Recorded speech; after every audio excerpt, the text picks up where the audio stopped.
que me mobilizou para entrar na Juventude Socialista, no fundo, foi um combate às políticas de direita que na altura estavam presentes no país e, nomeadamente, a muitas questões relacionadas com a educação. Hoje aqui, alguns anos mais tarde, falo num contexto que tem algo semelhante. Um contexto em que o governo, também de direita, neste caso com um líder que na altura era líder da JSD, um acordo onde obviamente o Partido Socialista também tem a sua assinatura em determinado momento, e é importante dizê-lo desta forma, está a aproveitar para destruir aquilo que eram os alicerces de um país que foi construído numa determinada perspectiva e numa perspectiva de igualdade para todos.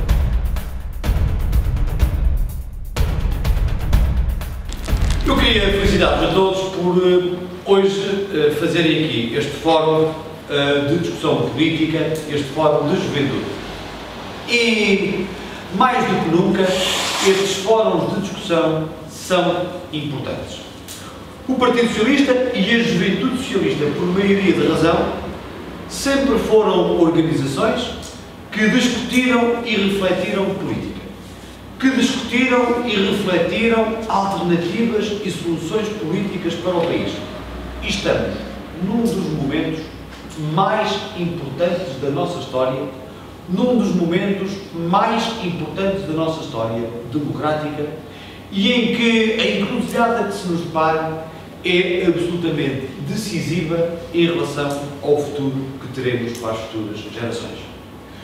Tudo aquilo que nós conhecemos no dia de hoje, ou tudo aquilo que as gerações, mesmo anteriores à vossa, às nossas, conheceram,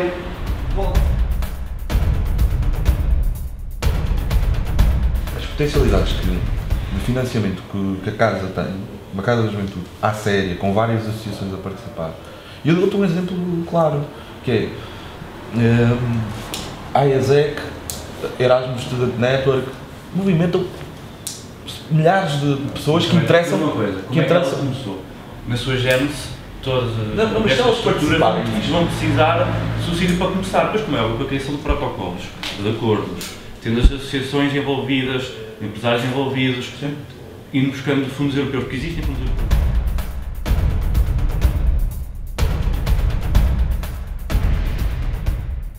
Existe a discriminação de... Ela disse-me. Disse, eu tenho aqui o valor total da bolsa. Ela disse-me que recebiam da ação social por ano a associação de 4 milhões de euros. Eu tenho aqui.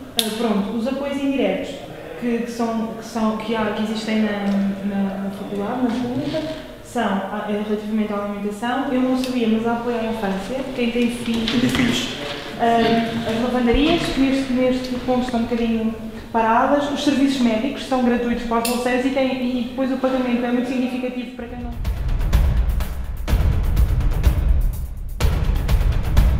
E os autocarros da Ecovia eram minúsculos, tanto quanto eu lembro. Pronto. Portanto, iria acabar por ser uma das soluções. Em termos de nível, e conforme o Vicente estava a dizer há pouco, o nível de CO2 que... Os gases de efeito, assim, é horrível, são mesmo valores, eu por acaso ainda no outro dia tive a ver isso, e são valores completamente absurdos. Portanto, sim, eu acredito que sim, mas desde que, claro, abrangesse uma área conforme estava proposto.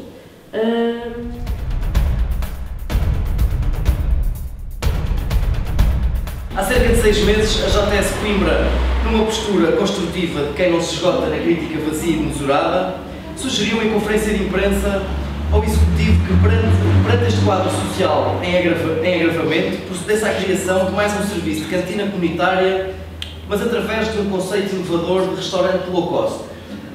Basicamente, o que nós propusemos foi que a autarquia criasse um restaurante que fosse capaz de suprimir qualquer estigma social que decorre do acesso a este tipo de serviços provocado pelo aparecimento destas novas formas de pobreza, silenciosas e envergonhadas, e criasse um restaurante que tivesse uma vasta gama de pratos, onde qualquer um se sentisse à vontade para ir, e que dentro desses pratos tivesse também um prato social participado numa parte pela autarquia. E os outros pratos que teriam preços de mercado normais, teriam uma margem de lucro que serviria para colmatar o prejuízo da parte do prato social que a autarquia teria que participar. Pois bem, esta não era mais do que uma oportunidade de Coimbra inovar no plano nacional em matéria de políticas sociais. Não era mais do que uma forma de prestar um serviço público de qualidade à população que se encontra claramente em falta, mas dotado dos meios necessários para gerar eficiência financeira. Não era mais, camaradas, que uma oportunidade de termos uma Coimbra mais solidável e sensível às causas sociais que comprometem os tempos modernos. Claro está que para esta maioria, para a direita em geral, sentar à mesma mesa numa refeição ricos e pobres é uma ideia completamente impensável. Aliás, é mesmo caridade, uma coisa que só pode acontecer pontualmente e não todos os dias, como seria a nossa ideia. E Coimbra dispõe hoje, fruto apenas e só da má gestão camarária deste Executivo, de apenas 2 serviços de cantinas sociais no Conselho, quando, segundo os critérios do Governo, deveria dispor de um mínimo de 4. Caros camaradas, os tempos vindouros serão necessariamente um desafio para a gestão do poder local.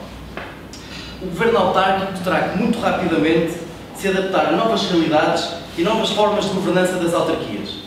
As transferências de capital do poder central para as autarquias não sofrerão certamente nem a curto nem a médio prazo um aumento, pelo contrário. Já as expectativas dos municípios encontram-se mais elevadas do que nunca, o que não é de estranhar, uma vez que temos um governo que se demite constantemente e de forma crescente nas suas funções de Estado Social e é natural que os municípios e que as pessoas se voltem para as autarquias e para as juntas de freguesia, pois estas são as extensões do Estado que entram em contacto direto com as pessoas. Esta realidade faz com que tenham necessariamente de ser capazes de fazer mais, gastando menos. A gestão municipal augura por uma crescente otimização dos seus recursos, o que faz com que a Câmara Municipal de Coimbra, a missão da Câmara Municipal de Coimbra, tenha necessariamente de ser, antes de mais, a de servir os seus municípios com a máxima eficiência financeira, em detrimento de ser um centro de emprego para os partidos que a governam.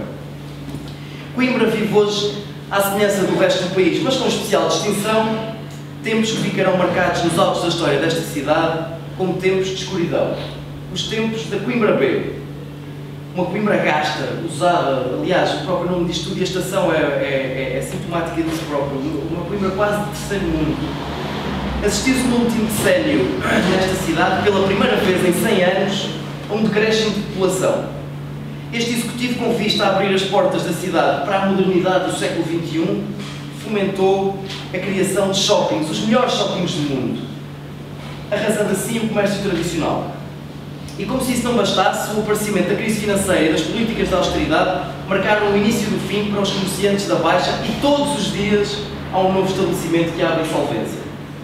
As empresas que não abrem falência fogem para outros concelhos em busca de melhores condições que Coimbra não foi capaz de proporcionar, como aliás é o exemplo da Bufarma, considerada a empresa farmacêutica mais empreendedora do ano, que virou costas à cidade e encontrou o seu lugar ao sol no município de Condeixa, fruto da falta de visão estratégica deste Executivo e da sua manifesta incapacidade de fixar empresas no Conselho. A indústria continua a ser uma miragem. Um mero conjunto de palavras que andam tão só de boca em boca dos políticos desta da cidade e que servem somente para inglês ver. Mesmo com polos industriais altamente avançados e sofisticados, se limitam tristemente a deslocar empresas do centro do Concelho para a periferia, não trazendo rigorosamente nada de novo para os coimbricenses. Pois bem, camaradas, se Coimbra quiser pôr tempo a estes tempos de escuridão e passar de novo de uma Coimbra B para uma Coimbra A, terá necessariamente de ser capaz de inovar. Precisamos mais do que nunca de uma cidade inteligente onde os cidadãos, as instituições, as empresas são verdadeiramente parceiros do município e uma voz ativa e integrante na gestão municipal. Os nossos adversários certamente não ficaram felizes com esta escolha e, inclusivamente, já mostraram alguns primeiros sinais de desespero. Esperavam com certeza que o Partido Socialista, como tem sido o seu apanágio nos últimos anos, se dividisse, se esgotasse em críticas, se esgotasse em quesílias internas e se apresentasse ao combate eleitoral desfalcado e fragilizado. Felizmente, isso não aconteceu e a Conselhia, junto com a Federação e com a Direção Nacional do Partido, estão hoje mais unidos do que nunca em torno deste desidrato comum, que é reconquistar a Câmara Municipal de Coimbra para o PS em 2013. E todas estas razões, a manifesta incompetência deste Executivo, a falta de obra feita no Conselho nos últimos 12 anos, o desespero desta maioria, a união do Partido Socialista e a qualidade do nome do candidato levam inquestionavelmente a crer: quanto mais a luta aquece, mais força tem o PS. Viva a Juventude Socialista, viva Coimbra, viva Portugal.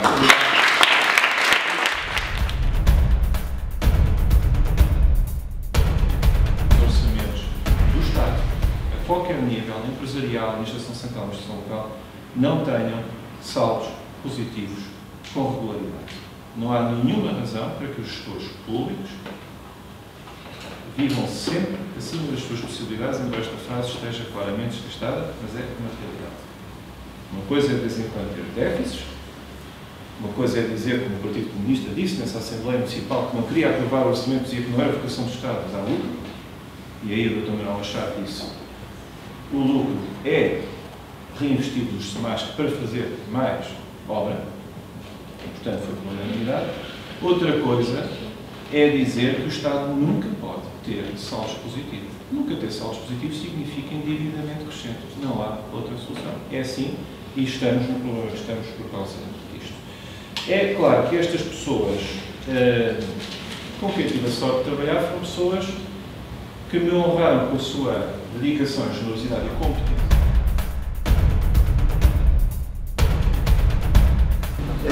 Fico muito satisfeito de ver a juventude e para mim, eu estou convencido que como tem que mudar, que são vocês que têm que mudar. Estes são dois princípios certos. São vocês que têm que mudar. Não há mudança sem mudança humana da inovação. E vocês têm qualificações que nunca Coimbra teve para fazer esta mudança. Portanto, cada vez que saem 6 mil estudantes no final do ano e 4 mil e tal se vão logo embora, eu fico muito preocupado. Porque é por aí que Coimbra desaparece. Coimbra desaparece porquê? Porque as cidades morrem. Eu estava a ouvir aqui falar da Baixa. Porquê que as cidades morrem? Porque as construções, as cidades são fruto das várias vivências tecnológicas, políticas, da vontade dos políticos, das pessoas, da consciência. São coisas que se atropelam e que são feitas à medida da vida das pessoas. E se depois não se afeiçoam à mudança de vida, morrem. Que é o que aconteceu um pouco à Baixa de Coimbra. As casas não estão afeiçoadas àquilo que é a vida das pessoas. Portanto, estão pessoas depositadas no segundo e terceiro andar de algumas casas, que não têm escadas, têm escadas, não andam, e portanto não houve adaptação. E a cidade é um sistema muito insular. Antigamente a gente tratava do corpo, agora tem que tratar da alma. Porquê? Porque eu já não vivo em função do meu corpo da cidade. Não tenho o bairro, não tenho a mercearia, não faço isto. Tenho centros comerciais, são novos centros de socialização, mas fragmentou-se. A pessoa vive em Taveiro, tem os filhos na Sol 1 e trabalha na natureza.